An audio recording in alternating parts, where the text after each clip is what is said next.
ancient city of Naples, its harbor facilities and waterfront installations destroyed, sees with the coming of the Allies perhaps the most welcome invasion in all its centuries-old history.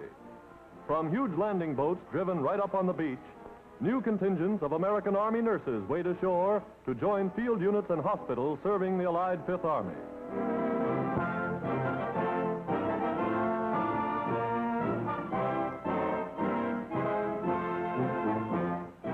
Eager, willing hands stand by to aid in the landing. To American soldiers overseas, these courageous nurses recruited by the Red Cross are much more than angels of mercy. They're girls from home, girls like the boys' own sisters in Kansas or Ohio. And after 3,000 miles on the ocean, they're glad to be ashore.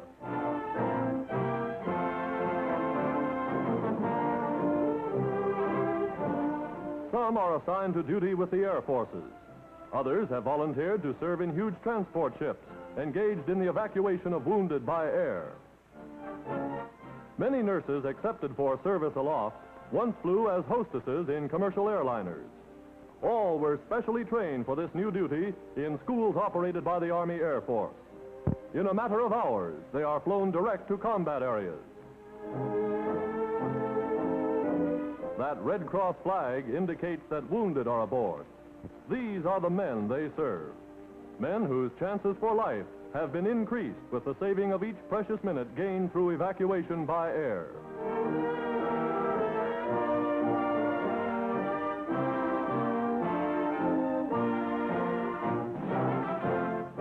Evacuating as many as 400 stretcher cases from one sector in a single day, planes cover in 3 hours distances that normally would require a week's travel.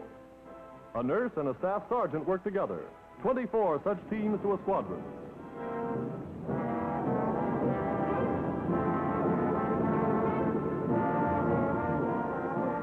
In many instances, life-giving blood plasma is administered en route. Patients receive every attention to make their journey as comfortable as possible.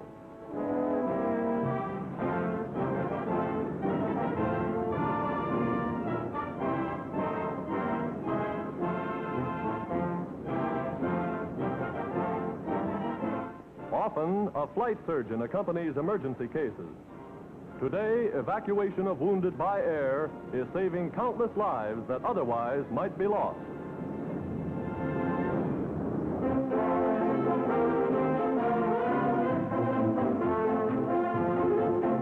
At Evansville, Indiana, men in uniform make a beeline for the Red Cross canteen. Servicemen passing through the city are loud in their praise of Hoosier hospitality. Here, they're welcome to free cigarettes, the latest magazines, and the smile of the Canteen Corps girl completes the transaction.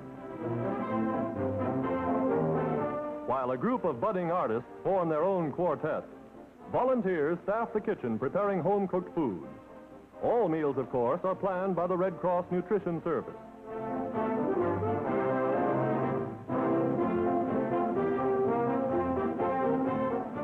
This is typical of Red Cross canteens from coast to coast. Friendly havens where boys away from home can get the nearest thing to food like Mother used to make.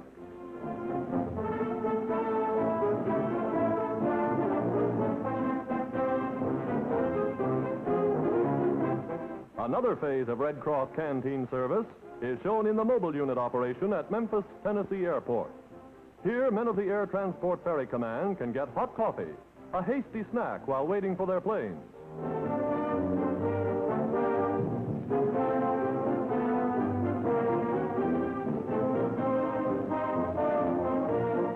At another part of the field, a permanent canteen, housed in a hangar, serves complete meals. Yes, those Southern cooks sure know how to bake a cake.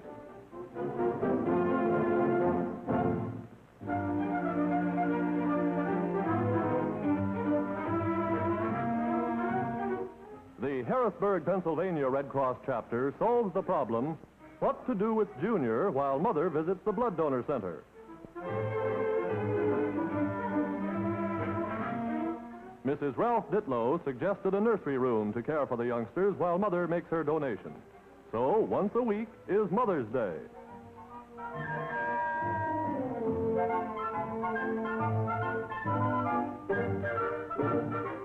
A Red Cross nurse and a nurse's aide are on hand to help take care of the youngsters.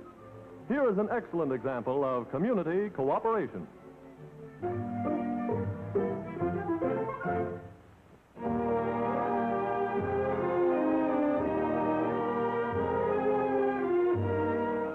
The Veterans Hospital at Fort Snelling, Minnesota, receives a visit from the Junior Red Cross of the Minneapolis and St. Paul chapters. Transported by the Motor Corps, the youngsters bring new life to men who have fought in 3 of our wars. For in addition to the veterans of World Wars I and II, there are old-timers here who remember the Maine. From gray ladies in attendance, they receive books, games, puzzles provided by the Junior Red Cross.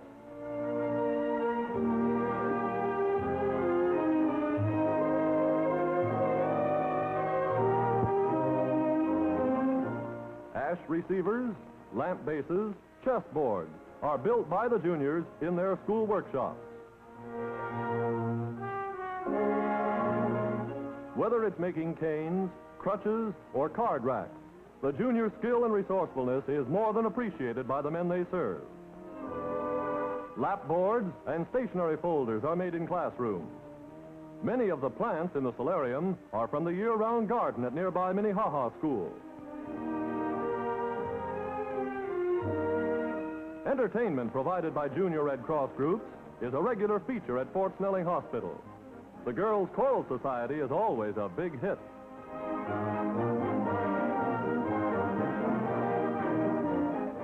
A gymnastic team made up of Junior Red Cross members highlights the program. A stellar attraction here, the boys bring the house with a patriotic finale.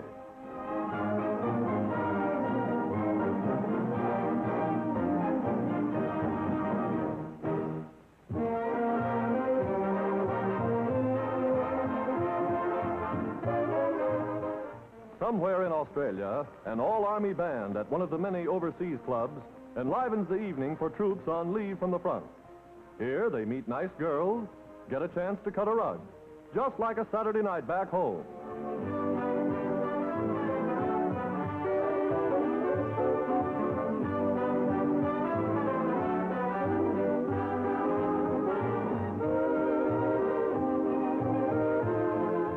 Providing recreation is an important part of Red Cross service to the armed forces. And G.I. Joe seems to be enjoying the hospitality in the land down under.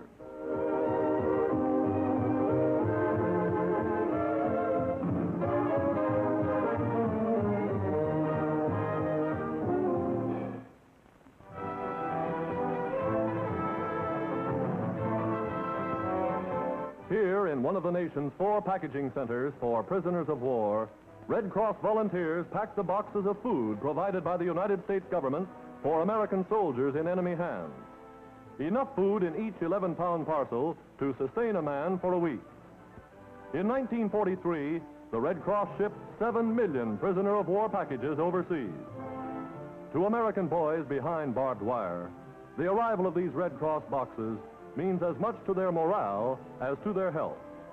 For more than food chosen for its maximum nutritional content, the package represents home, tells them that we have not forgotten. Something of the importance of these parcels is expressed by 2 American flyers just returned from a German prison camp. There are 2 things that the boys we left behind in the prison camp are very interested in making known to their parents and to all Americans. The first is concerning mail. It's a great thing for the boys in camp to get a letter from home. It really cheers them up. And the next thing that they look forward to very much in getting is their Red Cross parcels. Isn't that right, Al? Yes, Glenn. The American Red Cross is really doing a wonderful job for the boys in the prison camp. Boys depend on it over there, so don't let them down.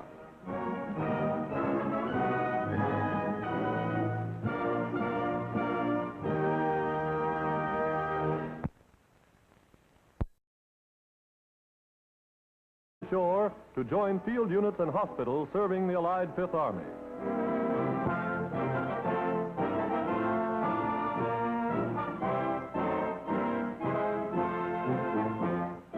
Eager, willing hands stand by to aid in the landing.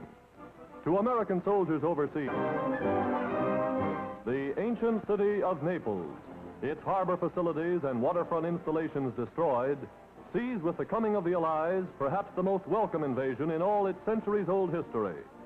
From huge landing boats driven right up on the beach, new contingents of American Army nurses waited. These courageous nurses, recruited by the Red Cross, are much more than angels of mercy. They're girls from home, girls like the boys' own sisters in Kansas or Ohio.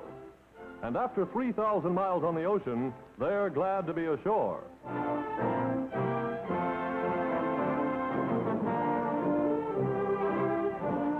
Some are assigned to duty with the Air Forces. Others have volunteered to serve in huge transport ships, engaged in the evacuation of wounded by air. Many nurses accepted for service aloft once flew as hostesses in commercial airliners.